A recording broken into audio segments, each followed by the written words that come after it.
Welcome back to your channel. तो आज की इस वीडियो में हम करने जा रहे हैं एक मोस्ट इम्पॉर्टेंट टॉपिक के बारे में, IBO 3 MCOM फर्स्ट ईयर।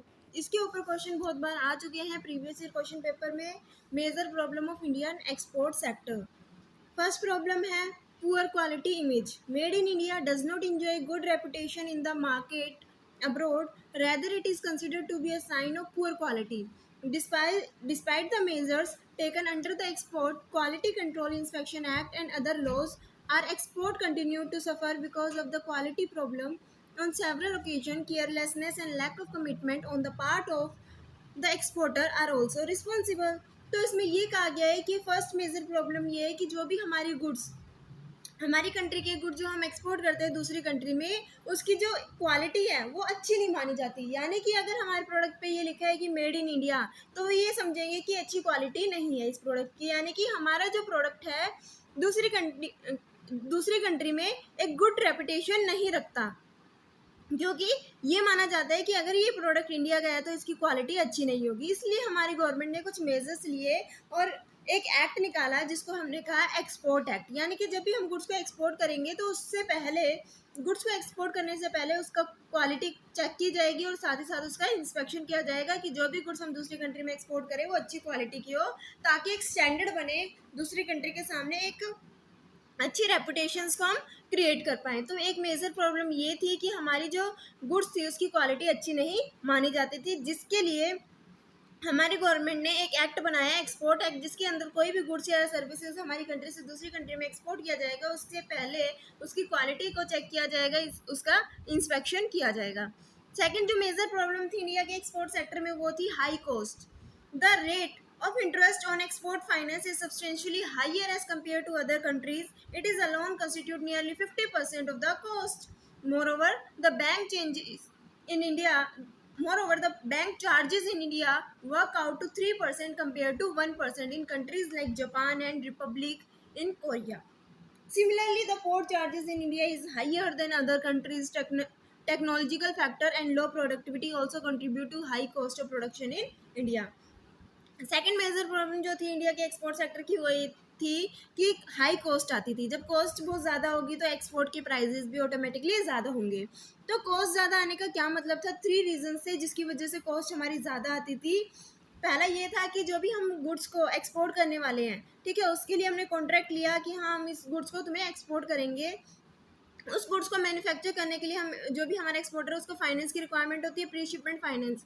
जब प्री शिपमेंट फाइनेंस लिया जाता है, एक तरीके से क्या होता है कि जो कमर्शियल बैंक है लोन प्रोवाइड करता है हमारे एक्सपोर्टर को कि वो क्या कर सके, उस लोन का यूज़ करके गुड्स को प्रिपेयर कर सके और उसको एक्सपोर्ट कर सके। तो जो भी लोन लिया जाता था इंडिया की कंट्री में, उस पर इंटरेस्ट रेट जो है वो ज़्यादा चार्ज किया जाता था, जो क्या था 3%। इंटरेस्ट रेट जो था हमारी इंडिया में वो 3% था, लेकिन अदर कंट्रीज़ में जो इंटरेस्ट रेट था वो 1% था। तो इस वजह से भी कॉस्ट जो है वो बहुत ज़्यादा आ रही थी हमारे प्रोडक्ट की, गुड्स की, ठीक है। हमारे जो भी गुड्स से एक्सपोर्ट किए जा रहे थे उनकी कॉस्ट ज़्यादा आने की वजह से उनके प्राइस जो थे फाइनल आउटपुट के वो भी ज़्यादा आ रहे थे। सेकंड जो रीज़न था जिसकी वजह से कॉस्ट बहुत ज़्यादा आती थी वो ये था कि पोर्ट चार्जेस। यानी कि जो भी हम गुड्स को क्या करते हैं, शिप करते हैं, उसको कस्टम अथॉरिटी की क्लियरेंस मिलेगी गुड्स को, तभी वो गुड्स को क्या किया जाएगा, एक्सपोर्ट किया जाएगा। और कस्टम क्लियरेंस कब मिलेगी? पोर्ट पे, ठीक है। जो भी हमारा शिपिंग पोर्ट होता है वहाँ पे हमें क्या करनी होती है, कस्टम क्लियरेंस लेनी होती है, जिसके लिए ड्यूटी पे करनी पड़ती है कस्टम अथॉरिटी को। और जो पोर्ट चार्जेस थे वो क्या थे, बहुत ज़्यादा थे। जो ड्यूटी चार्ज की जाती थी कस्टम अथॉरिटी पे वो बहुत ज़्यादा चार्ज की जाती थी as compare to other countries. ये भी एक सेकंड रीज़न था जिसकी वजह से कॉस्ट बहुत ज़्यादा आती है।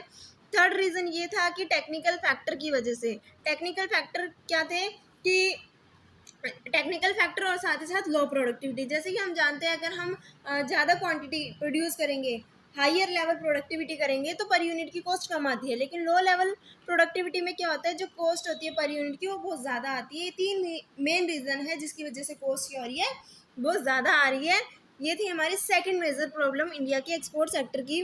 थर्ड जो मेजर प्रॉब्लम जो है वो है अनरिलायबिलिटी। अनरिलायबिलिटी का मतलब क्या है, भरोसेमंद नहीं है, जिस पे कोई भी ट्रस्ट नहीं किया जा सकता।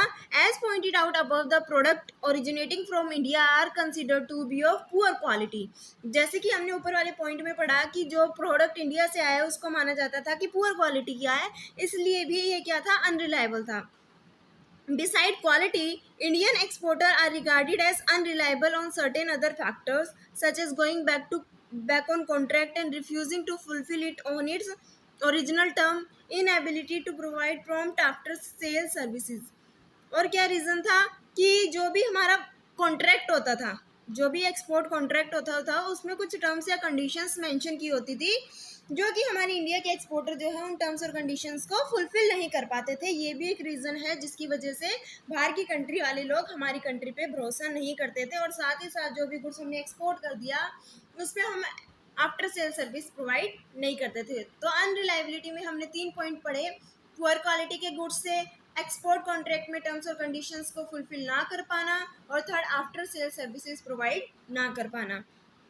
ये 3 मेन रीज़न थे अनरिलायबिलिटी के, जिसकी वजह से जो दूसरी कंट्री के लोग थे हमारे कंट्री के ऊपर रिलाई नहीं कर पा रहे थे, भरोसा नहीं कर पा रहे थे.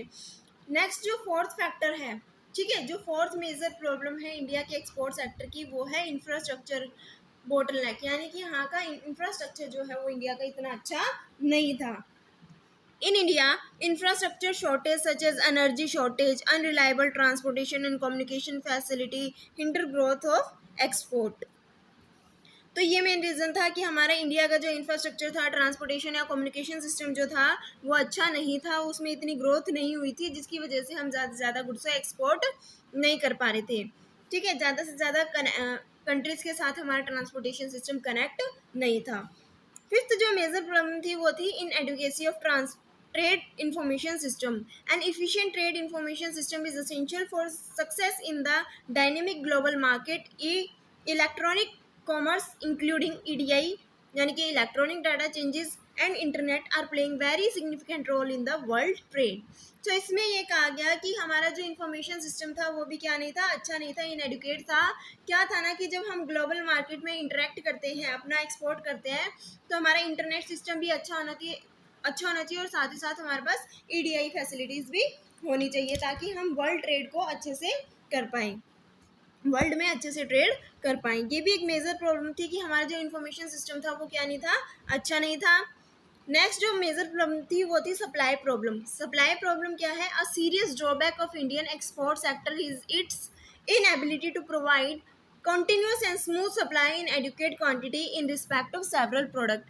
सप्लाई प्रॉब्लम क्या थी? बहुत सारे ऐसे प्रोडक्ट थे, ठीक है, बहुत सारे ऐसे प्रोडक्ट थे जिनकी कॉन्टीन्यूसली सप्लाई नहीं हो पा रही थी. ठीक है, कॉन्टीन्यूस बेसिस पे जिसको सप्लाई नहीं कर पा रहे थे, ये भी एक मेजर प्रॉब्लम थी, जिसकी वजह से हमारा एक्सपोर्ट जो है वो इंक्रीज नहीं हो पा रहा था. Faceless presence. Faceless presence means major export item of India like seafood, leather, manufactured spices, etc. have in many cases a faceless presence in foreign market. इनका कोई ब्रांड नहीं था, ठीक है, एक फेस प्रेजेंट नहीं था हमारे इंडिया मार्केट का अब्रॉड में. ये भी एक मेजर प्रॉब्लम थी. Uncertainty, procedural complexity and institutional rigidity. क्या था ना कि पहले क्या नहीं था, हमारा इंफ्रास्ट्रक्चर अच्छा नहीं था, या फिर हमारा इंस्टीट्यूशंस नहीं बने हुए थे जो हमारे एक्सपोर्ट को प्रमोट करें. अब तो क्या है ना कि इंसेंटिव स्कीम्स मिलती है, जो भी ज़्यादा से ज़्यादा एक्सपोर्ट करेगा उनको इंसेंटिव्स मिलेंगे, ठीक है, और हमारी जो इंपोर्ट पॉलिसी बनाई गई है, इंपोर्ट एक्सपोर्ट पॉलिसी को भी अच्छे से अच्छा बनाया गया है. ठीक है, ECGC खोला हुआ है, गारंटी प्रोवाइड करता है, एक्सपोर्ट क्रेडिट गारंटी स्कीम, यानी कि बहुत सारी स्कीम जो है निकाली गई है ताकि एक्सपोर्ट को प्रमोट किया जाए. लेकिन पहले ऐसा नहीं था, पहले ऐसे कुछ प्रोसीजर, बहुत ज़्यादा प्रोसीजर थे, लेकिन आजकल डॉक्यूमेंटेशंस या प्रोसीजर जो है वो इतने ज़्यादा कॉम्प्लेक्स नहीं है. ठीक है, इसको समझ लेते हैं एक्चुअली में होता क्या है. One of the defect of our trade policy design has been the uncertainty about the future policy incentive schemes etc. in order to bring some stability in this direction, the import export policy have been given a 5-year span. However, still every year a large number of amendments in the export import policy are affected. तो क्या होता था ना कि पहले बहुत सारे लोग एक्सपोर्ट इसलिए नहीं करना चाहते थे क्योंकि जो भी एक्सपोर्ट प्रोसीजर्स थे वो बहुत ज़्यादा कॉम्प्लेक्स थे, लोगों को समझ में नहीं आते थे, बहुत ज़्यादा डॉक्यूमेंटेशन रिक्वायरमेंट थी, जिसकी वजह से भी हमारा एक्सपोर्ट जो है इतना बढ़ नहीं पा रहा था. और साथ ही साथ इंस्टीट्यूशन भी ऐसे नहीं थे, ठीक है, जो क्या करे, प्रमोट करे. ठीक है, जो आज के समय में क्या होता है कि इंस्टीट्यूशन ऐसे बना दिए गए हैं जो आपको फुल्ली तरीके से क्या करते हैं, प्रमोट करते हैं, आपको उस प्रोडक्ट के बारे में बताते हैं जिसकी बहुत ज़्यादा डिमांड है मार्केट में, फॉरेन मार्केट में। साथ ही साथ आप कौन सी स्ट्रेटजीज का यूज़ कर सकते हो, कौन सी मार्केट में एंटर कर सकते हो, या फिर कौन सी पॉलिसीज़ है, सारी चीज़ें जो है इंस्टीट्यूशन के द्वारा आपको बताई जाती है, जिसकी वजह से आज के समय में एक्सपोर्ट या इंपोर्ट करना बहुत ज़्यादा ईजी हो चुका है। लेकिन पहले क्या था, ये एक बहुत ज़्यादा मेजर प्रॉब्लम बन चुकी थी, क्योंकि प्रोसीजर बहुत ज़्यादा थे, कॉम्प्लेक्स थे, और इंस्टीट्यूशन भी अच्छे नहीं थे। पहले क्या होता था कि जो फ्यूचर्स की पॉलिसीज बनाई जाती थी, जो फ्यूचर पॉलिसी थी वो अनसर्टेन थी। ऐसा नहीं था कि यही पॉलिसी रहेगी, समय समय में उनमें क्या होती रहती थी, अमेंडमेंट होती रहती थी, चेंजेस होती रहती थी पॉलिसीज में, जिसकी वजह से भी लोग ज़्यादातर एक्सपोर्ट नहीं करना चाहते थे। तो ये कुछ मेजर प्रॉब्लम थी इंडिया के एक्सपोर्ट सेक्टर में, जो कि हमने 8 प्रॉब्लम को पढ़ा है। एक बार हम फिर से उसको रिवाइज कर लेते हैं ताकि हमें ये सारे प्रॉब्लम जो है पॉइंट क्लियर हो जाए। तो फर्स्ट प्रॉब्लम थी पुअर क्वालिटी इमेज। हमारी जो प्रोडक्ट थी उसकी इमेज अच्छी नहीं थी अब्रॉड में। हाई कॉस्ट बहुत ज़्यादा आती थी। 3 रीज़न की वजह से कॉस्ट आती थी। एक तो आता था इंटरेस्ट रेट बहुत ज़्यादा था हमारी इंडिया में, पोर्ट चार्जेस बहुत ज़्यादा थे, और साथ ही साथ लो प्रोडक्टिविटी एक मेन रीज़न था हाई कॉस्ट आने का। उसके बाद जो थर्ड पॉइंट आता है वो आता है अनरिलायबिलिटी। अनरिलायबिलिटी का मतलब है कि दूसरी कंट्री हमारी कंट्री के प्रोडक्ट पे ट्रस्ट नहीं कर पाती थी, रिलाई नहीं कर पाती थी। क्यों? क्योंकि हमारी समझा जाता था कि अगर ये प्रोडक्ट इंडिया में बना है तो पुअर क्वालिटी का होगा। ठीक है। नेक्स्ट पॉइंट ये है कि जो भी ओरिजिनल कॉन्ट्रैक्ट होता था, जो भी ओरिजिनल टर्म्स या कंडीशन थी, उस टर्म्स या कंडीशन को हमारी इंडिया के एक्सपोर्टर फुलफिल नहीं कर पाते थे। थर्ड पॉइंट ये था कि आफ्टर सेल सर्विसेज प्रोवाइड नहीं की जा रही थी। नेक्स्ट फोर्थ पॉइंट हम पढ़ लेते हैं, क्या मेन प्रॉब्लम थी। इंफ्रास्ट्रक्चर अच्छा नहीं था, ट्रांसपोर्ट से रिलेटेड, कम्युनिकेशन सिस्टम से रिलेटेड। ठीक है। जिसकी वजह से भी हमारी इकोनॉमी की ग्रोथ में क्या हो रही थी, हमारे एक्सपोर्ट में हिंड्रेंसेस आ रहे थे। हमारा इंफॉर्मेशन सिस्टम अच्छा नहीं था, या फिर इंफॉर्मेशन सिस्टम के अंदर हम किस चीज़ की बात करते हैं, ईडीआई सिस्टम की। ठीक है। इलेक्ट्रॉनिक डाटा इंटरचेंज की बात करते हैं, इंटरनेट कनेक्टिविटी, क्योंकि ये बहुत ज़्यादा इंपॉर्टेंट हो जाते हैं जब हम वर्ल्ड वाइड या ग्लोबल मार्केट में क्या करते हैं, काम करते हैं। एज वी ऑल नो कि जो भी हमारी ग्लोबल मार्केट है वो डायनामिक होती है। ठीक है। इसलिए हमें क्या करना होता है, इन सारी चीज़ों की बहुत ज़्यादा ज़रूरत होती है, इंफॉर्मेशन सिस्टम की बहुत ज़्यादा ज़रूरत होती है, क्या क्या चेंजेस हुए ताकि हमें वो पता चल सके। तो ईडीआई और इंटरनेट बहुत ज़्यादा इंपॉर्टेंट रोल प्ले करते हैं वर्ल्ड ट्रेड में। उसके बाद सप्लाई प्रॉब्लम ये थी कि कॉन्टीन्यूसली या स्मूथली हम जो गुड्स थे उसको सप्लाई नहीं कर पा रहे थे बहुत सारे प्रोडक्ट्स की।